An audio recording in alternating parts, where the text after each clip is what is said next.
जी जरताज गुल साहब। बिस्मिल्लाहिर्रहमानिर्रहीम बिस्मिल्लाहिर्रहमानिर्रहीम इय्याका नअबुदु व इय्याका नस्तईन।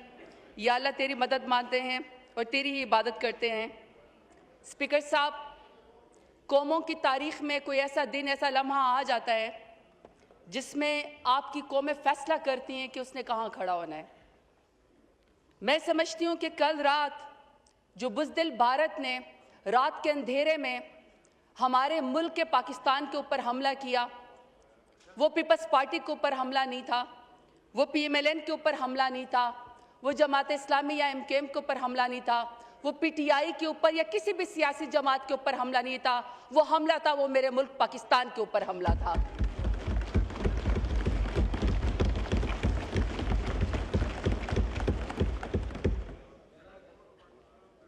और मेरा मुल्क सलामत रहे, मेरे मुल्क का सब हिलाली परचम ऊंचा रहे, मेरा मुल्क सलामत रहे तो सियासत भी होगी, आपस में लड़ाइयाँ भी होगी, किसी बात पे इत्तफाक भी होगा।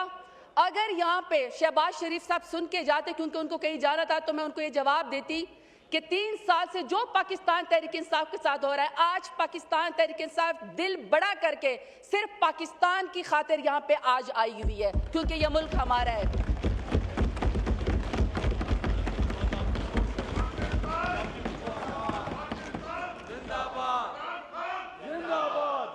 आज हमारा कोई जाती एजेंडा नहीं है, आज हमारी कोई अना नहीं है, आज हम आपसे कोई सवाल नहीं करेंगे, आज हम सिर्फ और सिर्फ पाकिस्तान की बात करेंगे।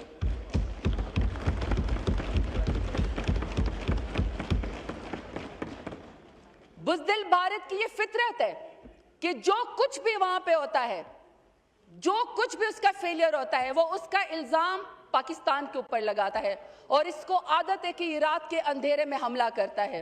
हमारी मसाजिद के ऊपर, हमारी मदारिस के ऊपर, हमारी सिविलियंस के ऊपर, बेगुनाह शहरियों के ऊपर और हमारे वाटर रिसोर्सेज के ऊपर जो उसने हमला किया, ये दुनिया को हमें बताना पड़ेगा। और स्पीकर साहब, जवाबी कार्रवाई का पाकिस्तान हक रखता है और जो कल एयर डिफेंस में एयर स्ट्राइक पाकिस्तान की तरफ से हुई, हम उसको शाबाशी भी देते हैं और उसके ऊपर हम फख्र भी करते हैं।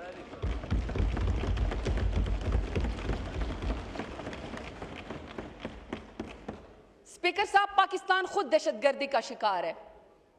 पाकिस्तान में कोई ऐसी जगह महफूज नहीं है जिसमें पाकिस्तान में दहशतगर्दी ना हुई हो। हमारे लोग मसाजिद में महफूज नहीं, हमारे लोग इमाम बारगाहों में महफूज नहीं, हमारे लोग स्कूलों में महफूज नहीं, बाजारों में महफूज नहीं। कौन सा ऐसा लम्हा है? 80,000 से ज्यादा हमारे लोग वॉर और टेरर के अंदर पाकिस्तान के लोग जो है वो शहीद हुए, हमने कुर्बानियां दी। उसके बाद जब भी इंडिया एडवेंचर करता है, जब भी मोदी की वो RSS की हिंदुत्व जो उसके जहन के ऊपर सवार होती है, वो हर वाक़े का जिम्मेदार पाकिस्तान को ठहरा देता है। तो स्पीकर साहब, ऐसे मौका के ऊपर जब पुलगाम का वाकया पाकिस्तान ने नहीं किया और अंधाधुन इंडिया ने उसका इल्जाम पाकिस्तान के ऊपर लगा दिया और उसके बाद रात को कल उन्होंने बुज़दिलाना हमला भी पाकिस्तान के ऊपर कर दिया और इंडस वाटर ट्रीटी को भी उन्होंने ख़त्म कर दिया।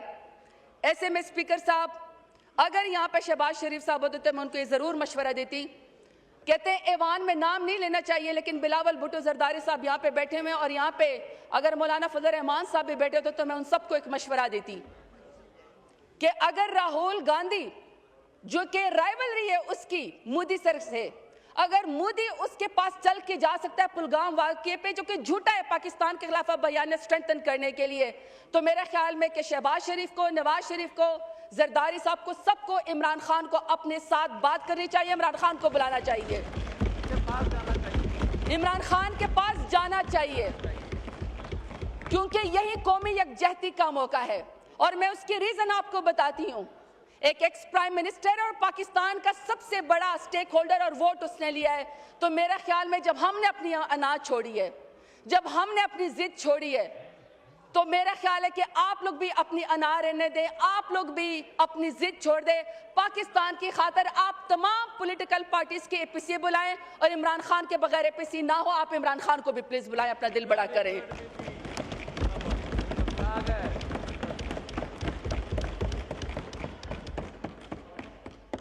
दूसरा स्पीकर साहब, मेरी यहाँ पे 23 अप्रैल 2024 की मेरी तकरीर मौजूद है और मैंने उस वक्त बात की थी, मैंने यहाँ पे कॉलिंग अटेंशन लेकर आई थी और मैंने पाकिस्तान के पानी के ऊपर जो इंडिया कब्जा कर रहा था मैंने उसके ऊपर बात की थी। उस वक्त मेरी बात को लॉ मिनिस्टर साहब ने डिनाई किया था, लेकिन चूंकि अब इंडिया पाकिस्तान के खिलाफ टेररिज्म कर चुका है, मेरे स्पीकर साहब ख्वाहिश ये है कि बजाय इसके कि हम यहाँ पे बहुत सारी जज्बाती तकरीरें करें, उससे बेहतर है कि कोई लाए अमल दे। और मेरी ख्वाहिश ये भी थी कि वज़ीर आज़म साहब यहाँ पे क्लियर एंड कट मैसेज देते, हमें बताते कि आगे का अगला हमारा लाए अमल क्या है।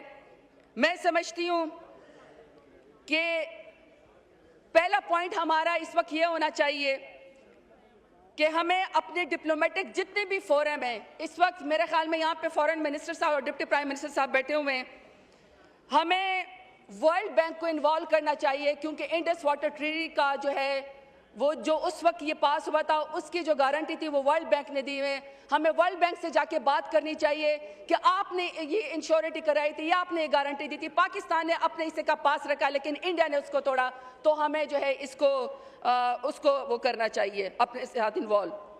दूसरा, हमें यूएन को ICJ में जाना चाहिए और हमें स्पीकर साहब इंडियन इमिग्रेशन पे बात करनी चाहिए। इस वक्त मेरा ख्याल है कि जितना भी हमारा फॉरेन ऑफिस है, उनके डेलीगेट्स और जितने भी पाकिस्तान में किसी भी तमाम मुल्कों के जो डिप्लोमेट्स इस वक्त पाकिस्तान में काम कर रहे हैं, उन सब के पास हमारे फॉरेन मिनिस्टर से डेलीगेशन जाएं, वहां जाके बात करें और मुद्दे की करतूत और इबार की करतूत बताएं। अकबर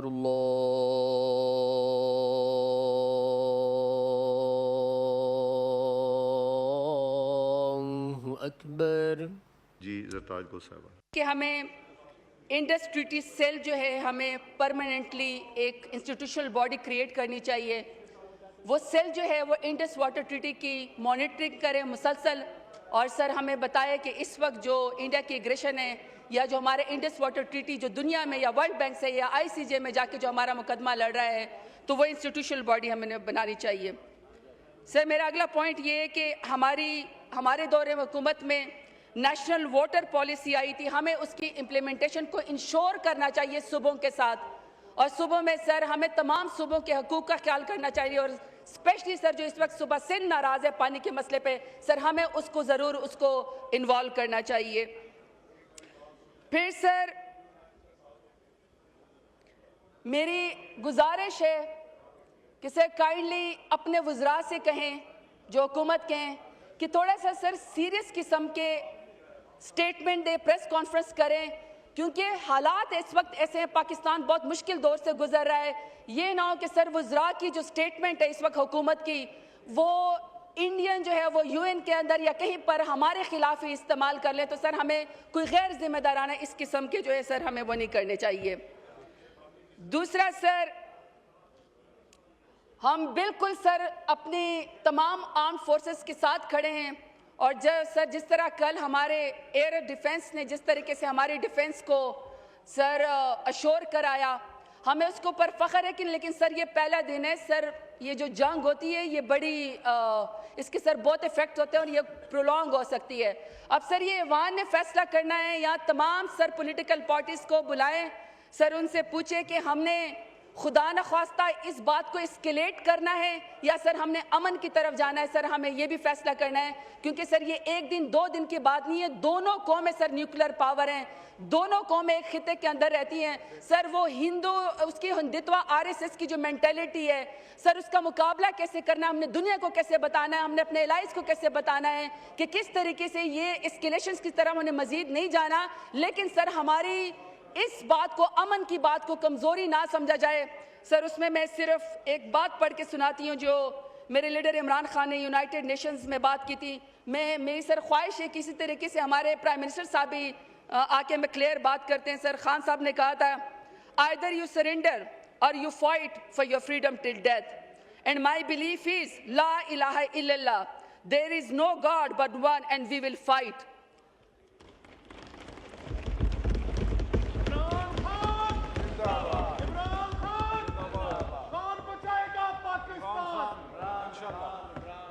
बहुत शुक्रिया स्पीकर साहब।